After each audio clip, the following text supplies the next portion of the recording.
Class 11th बेटा। Next topic आज जो हम करेंगे उसका नाम है एंगल ऑफ फ्रिक्शन।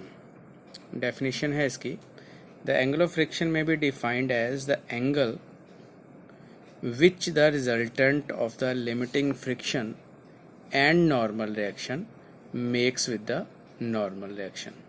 तो यहाँ पर जो एंगल है, ये angle of friction is a angle, और किन किन दो चीज़ों के बीच में है। एक तो एंगल होगा ये resultant of limiting friction and normal reaction, और दूसरा साइड पर आएगा आपके पास नॉर्मल रिएक्शन। इस चीज़ को डायग्राम के अकॉर्डिंगली देखो। ये आपके पास नॉर्मल रिएक्शन होगा ऊपर की तरफ। मैं पहले भी आपको बोल चुका हूँ, नॉर्मल रिएक्शन हमेशा सरफेस के परपेंडिकुलर होता है। ये कोई टेबल है जिसके ऊपर एक आप ब्लॉक को मूव करवा रहे हो अप्लाइड फोर्स की वजह से, तो उस वजह से जो इसके परपेंडिकुलर डायरेक्शन होगी उस साइड पर नॉर्मल रिएक्शन जो है वो टेबल का जो है वो अप्लाई होगा, और फोर्स ऑफ फ्रिक्शन इस तरफ है। तो एंगल की मैंने आपसे बात की थी, तो कौन सा एंगल है? Resultant of limiting friction and normal reaction. अगर ये आपके पास लिमिटिंग फ्रिक्शन है, ये नॉर्मल रिएक्शन है, तो इन दोनों का रिजल्टेंट ड्रॉ करोगे। रिजल्टेंट किस तरीके से ड्रॉ करोगे? Using parallelogram law of vector addition. यहाँ पर जो रिजल्टेंट और नॉर्मल रिएक्शन, इन दोनों के बीच का जो एंगल है, एंगल थीटा, ये वाला एंगल यहाँ पर बन रहा है, तो this angle theta is called angle of friction. Again definition को एक बार फिर से रिपीट कर रहे हैं। It is defined as the angle which the resultant of limiting friction and normal reaction makes with the normal reaction. Normal reaction और force of friction का जो रिजल्टेंट है उसका एंगल नॉर्मल रिएक्शन के साथ, that is called angle of friction. अब angle of friction यहाँ पर जो बुक में सिंबल ले रखा है, डेट इज अल्फा। तो इस डायग्राम के अकॉर्डिंगली ही हम देखेंगे tan अल्फा किसके बराबर होता है। tan alpha will be equal to perpendicular divide by base. तो परपेंडिकुलर BC के बराबर है और बेस आपके पास OB के बराबर है। BC जो है that will be equal to, क्योंकि ये पैरेललोग्राम है तो OA के बराबर होगा, तो BC की जगह हमने OA पुट कर दिया है, OA divide by OB। OA is the force of friction, इस तरफ है, और OB क्या चीज़ है? Normal reaction. तो F is the force of friction, R is the normal reaction. So ratio of the force of friction divide by normal reaction is equal to tan of alpha. तो tan alpha is not the angle of friction. अगर आप simple alpha की बात करते हो तो alpha is angle of friction. अगर आप एंगल ऑफ फ्रिक्शन निकालना चाहते हो तो इस सिचुएशन में आपके पास tan इनवर्स लेना पड़ेगा। अल्फा किसके बराबर हो जाएगा? अगर हम यहाँ पर लिखें तो alpha is equal to tan inverse F divide by R।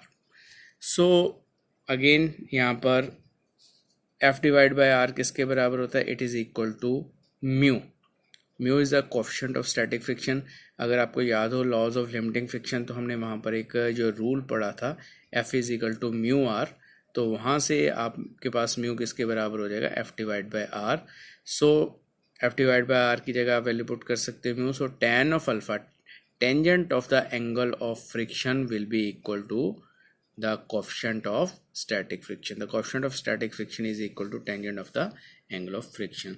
तो एक तो इस तरीके से आप इसको कर सकते हो। बड़ा सिंपल सा छोटा सा क्वेश्चन बनता है, ये 2 नंबर का क्वेश्चन है, और इसी के साथ रिलेटेड कुछ न्यूमेरिकल्स भी आएंगे जो हम अपने नेक्स्ट क्लास में इसके बाद भी करेंगे। तो उसके बाद नेक्स्ट जो टॉपिक है हमारा, that is angle of repose. अब एंगल ऑफ रिपोज क्या होता है? डेफिनेशन पहले पढ़ते हैं। The angle of repose is defined as the angle of the inclined plane at which the body placed on it just began to slide. यहाँ पर ये इंक्लाइंड प्लेन है, कोई भी ढलान वाली रोड कह सकते हो या फिर कोई सरफेस कह सकते हो। तो हम इस एंगल को जैसे जैसे ऊपर करते जाते हैं, यानी कि ये आपकी जो सरफेस की स्लोप कह सकते हो या ढलान कह सकते हो, जैसे जैसे बढ़ती जाएगी, तो एक टाइम ऐसा ज़रूर आएगा जब आपका ये ब्लॉक जो है इसके ऊपर प्लेस किया हुआ है जो वो स्लाइड करना शुरू। जब ढलान कम होगी, एंगल कम होगा, तो ये स्लाइड नहीं करेगा, बट जैसे जैसे इस एंगल को बढ़ाते जाएंगे तो एक मोमेंट के ऊपर जाकर ये स्लाइड करना जो है वो शुरू कर देगा, जिस एंगल के ऊपर ये स्लाइड करना शुरू कर देता है उस एंगल को हम बोलते हैं एंगल ऑफ रिपोज। अब डायग्राम से ही स्टार्ट करेंगे। इस जगह के ऊपर एंगल थीटा लिया हुआ है इंक्लाइंड प्लेन का जो है हॉरिजॉन्टल सरफेस के साथ। उसके ऊपर एक ब्लॉक रखा हुआ है और ब्लॉक का जो मास है वो m के बराबर है। किसी भी ब्लॉक का जो वेट होता है वो हमेशा वर्टिकली डाउनवर्ड होता है, चाहे वो किसी भी सरफेस, किसी भी इंक्लाइंड सरफेस के ऊपर प्लेस्ड किया हो।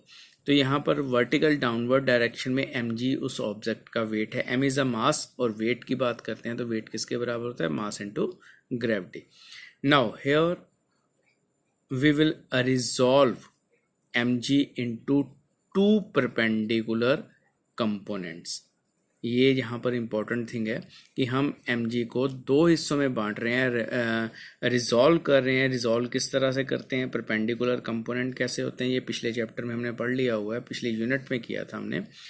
तो एक इस तरफ mg साइन थीटा आएगा, इस तरफ mg कॉस थीटा आएगा, rectangular component of A vector.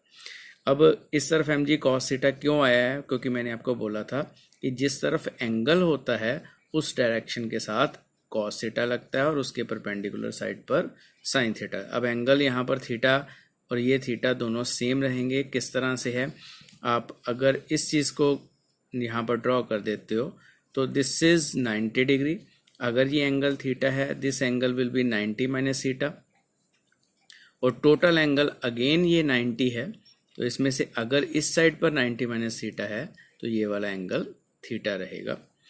तो इस तरह से ये दोनों एंगल सेम रहते हैं। तो जो डायरेक्शन इस तरफ आएगी perpendicular to the surface, that will be mg cos theta, और जो फोर्स वेट की वजह से parallel to the inclined plane आएगी, that is mg sin theta. Again normal direction तो सरफेस के परपेंडिकुलर होता है, उसको हमने r ही लिखा है। नाउ हेयर, क्योंकि ये जस्ट स्लाइड करना शुरू कर रहा है इस पोजीशन के ऊपर, तो फोर्स ऑफ फ्रिक्शन जो कि ऊपर की तरफ लगेगी वो नीचे वाली फोर्स के इक्वल रहेगी, और नॉर्मल रिएक्शन जो है वो mg cos थीटा के इक्वल रहेगा। So force of friction is equal to mg sin theta, r is equal to mg cos theta. इन दोनों को डिवाइड कर देंगे, mg से mg कैंसिल हो जाएगा। Again here tan theta F over R, जैसे हमने ऊपर वाले आर्टिकल में किया था यहाँ भी हम करेंगे। It is equal to mu, so tan theta is equal to mu.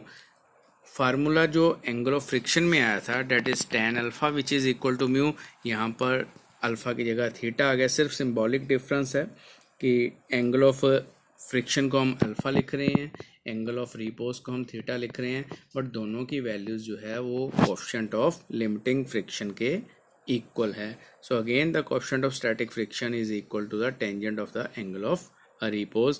नीचे लिखा हुआ है already, theta is equal to alpha. Numerically ये दोनों इक्वल हैं, बट ये दोनों की डेफिनेशन जो है एंगल ऑफ फ्रिक्शन और एंगल ऑफ रिपोज की अलग अलग है, इनको सेम लेके नहीं चलना। तो यहाँ तक ये दोनों छोटे छोटे दो क्वेश्चंस हैं और दो नंबर में ही अक्सर आते हैं ये क्वेश्चन।